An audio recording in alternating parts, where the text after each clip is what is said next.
What's going on, everyone? Uncle Jesse here. Today we're going to be talking about my favorite Resin 3 printer add-ons. That's right, I'm always on the hunt for new add-ons, so if you have something that I have not suggested in this video, make sure to let me know down in the comments below. I've got about 10 to 15 things that we're going to run through on this. They're all pretty much things that I use in my day-to-day workflow with my Resin 3 printers, whether it's a small printer or one of the larger printers, typically using the tools that I'm going to be mentioning in today's video. So the first one on my list is going to be this PTFE Lubricant. I cannot recommend this stuff enough. I've called it out. I did a dedicated video specifically on it up here in the corner that you can find. It talks about how you can apply this to your FEP sheet that helps prevent the prints from sticking to the actual FEP sheet. I know some people don't like using it.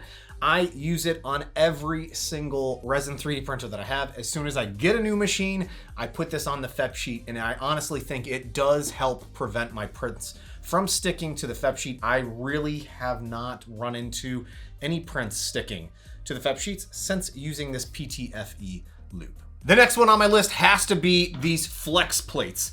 So here is a metal magnetic flex plate that you can install on your build plate for your resin printers. Wham Bam offers these as well as Tiny Machines, and I absolutely love them.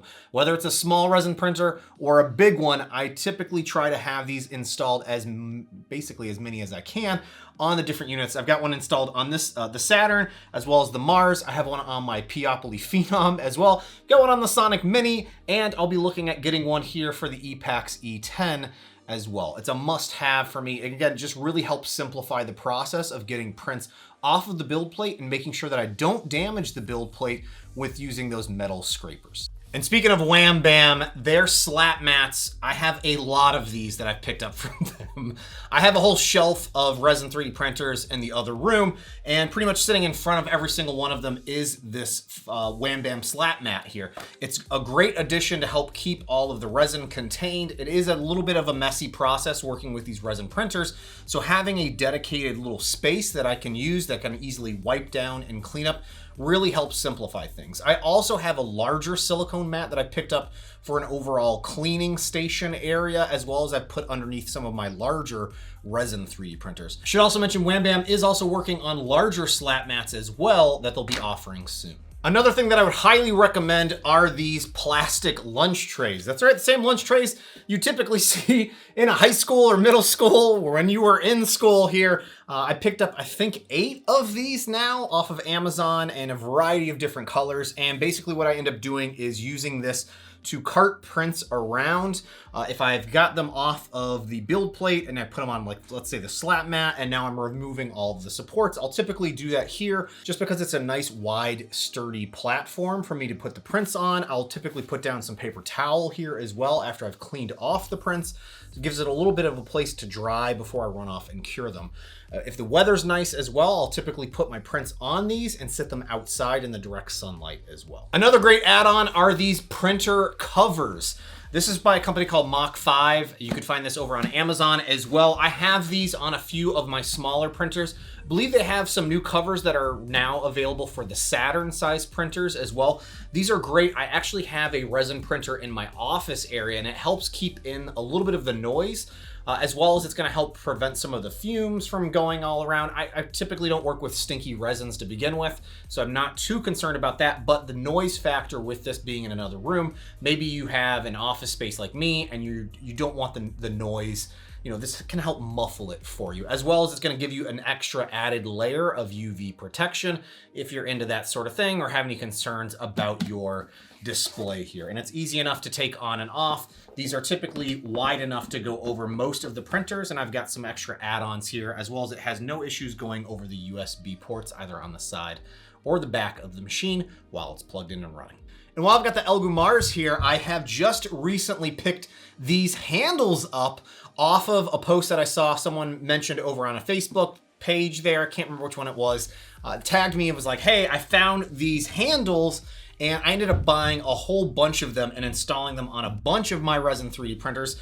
I have this thing where I am constantly getting resin on my fingers or gloves and touching the cases and lifting off the display, and it gets all smudged and gross. Well, this is gonna help prevent that, and they're really cheap and super easy to install as well. I've just installed one here on the ePax E10, so I don't have to worry about junking up this this display here as I'm continuing to work with it. And yes, I know I could probably 3D print these for myself, but they're just so cheap and easy. I would think it comes with a set of 4 for like $8, and it comes with the adhesives already ready to go. No reason for me to waste my time printing them when I could just pick those up easy peasy. The next one on my list is an absolutely must-have in my opinion. This is a heavy-duty putty knife or a paint scraper. The ones that you get with your machines, they work okay for getting prints off of the build plate, especially if you don't have one of those flex plates installed. You're gonna need a semi-rigid scraper here to get those prints off. I really like these extra wide ones here, and they're really, really thick and sturdy. It's got that angled cut here. It's not perfectly flat. It's got an angle to it. There are also ones that have an angled handle, so it's more easy for you to get it actually in and under the actual the supports as well that have had adhered to the build plate. This is probably one of the best upgrades that I have made to my overall print process here, just being able to more easily get to some of the supports with the larger, heavier duty scraper. All right, and this one's a fun one. This is a pickle jar container. This always gets a good comment or two when these show up in my videos.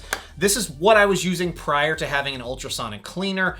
Basically, this just allows you to put whatever liquid of choice in here, and it's got a typically has a little container here inside of it that you can put your prints in and just slosh it around and help agitate that print inside of the liquid here. It's a really cheap solution for you to run off and clean your 3D prints before you run off and invest in an ultrasonic cleaner. And speaking of cleaners, an ultrasonic cleaner is something that you might want to consider if you're doing a ton of print jobs, if you have multiple printers, or if you have one of the larger resin 3D printers that you want to have a more efficient way of cleaning your prints. The ultrasonic cleaner that I have also has a heating mechanism in it, which allows me to not only clean the print, but also heat it up so that I can more easily remove the prints after it's done cleaning. Just make sure with the ultrasonic cleaners that you do not put any sort of flammable liquids directly in those units. And another great option for you that's out there are these cleaning and curing stations. This one right here is from Elegoo. There's one from Anycubic as well that I've just recently got my hands on that I have not unboxed yet, so I'll be looking to see how that compares to this Elegoo unit here. But these are a great, again, alternative. They're about 100 and change, maybe about 120, 130 bucks. And it allows you to not only clean, but also cure your prints in one standard station. I'm really hoping some of the companies out there decide to make larger versions of these for their larger resin 3D printers. Another must-have on the list is gloves. But with this whole craziness going on in the world, these disposable gloves are becoming really expensive and really hard to get a hold of. So what I recommend is you invest in some more heavy duty gloves. These are ones that I can more easily reuse. I can get them on and off very easily here, and I'm not wasting the disposable ones here. I was burning through so many disposable gloves up until I decided to invest in these. I think I picked these up from Lowe's for about 12 or 14 bucks here, and I've been using them for the past, I don't know, 4 or 5 months now, and have had zero issues using them. And it's just really easy for me to get on and off again. It's got pretty good grip capabilities to them as well. Everything I've listed here, I'll make sure to have links down below where you can conveniently find those and pick them up for yourself. Another thing that you'll want to consider upgrading is the funnel that comes with your resin printer. Most of these printers come with some way for you to dispose of resin when working with it, and they usually come with these really small, cheap little funnels. Here is in comparison to another cheap option here that I picked up from Harbor Freight, and again, huge size difference, and it makes a world of easier for you to be able to use the paint strainers inside of a much larger funnel when trying to clean out your vats and strain out all of your resin. But you should also have on hand plenty of paint strainers here. I try to reuse these as much as I can in between prints, or when I need to clean out the vats, I should say. And I tend to just order them in bulk off of Amazon. So I think this was maybe a set of 50 or so, and I've probably got another 25 more to go here before the set runs out. So you'll also need to consider some UV lights as well that will allow you to cure your resin prints. You can alternatively set your prints out in the sun. Maybe you're in the West Coast in beautiful California or down in Florida and it's nice and sunny year round. Not for me, I'm up in cold, cold New York where it's overcast most of the year. So I have a few of these UV lamps. I actually just most recently picked up this one from Zyltech.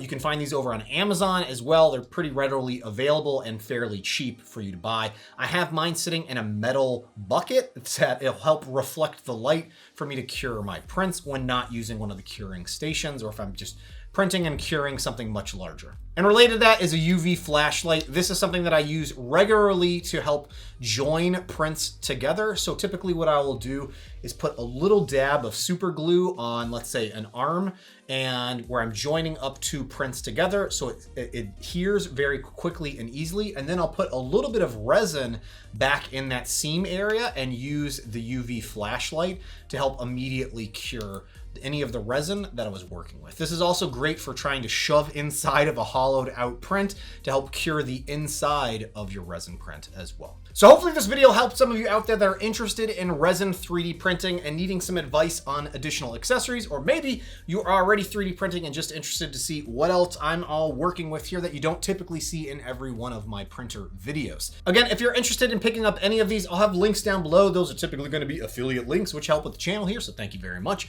And if you have any suggestions that I did not mention here, please let me know in the comments because I am always interested in finding new and unique ways to work with my printers. Hey, thanks again for watching, guys, and I will see you next time. Bye now.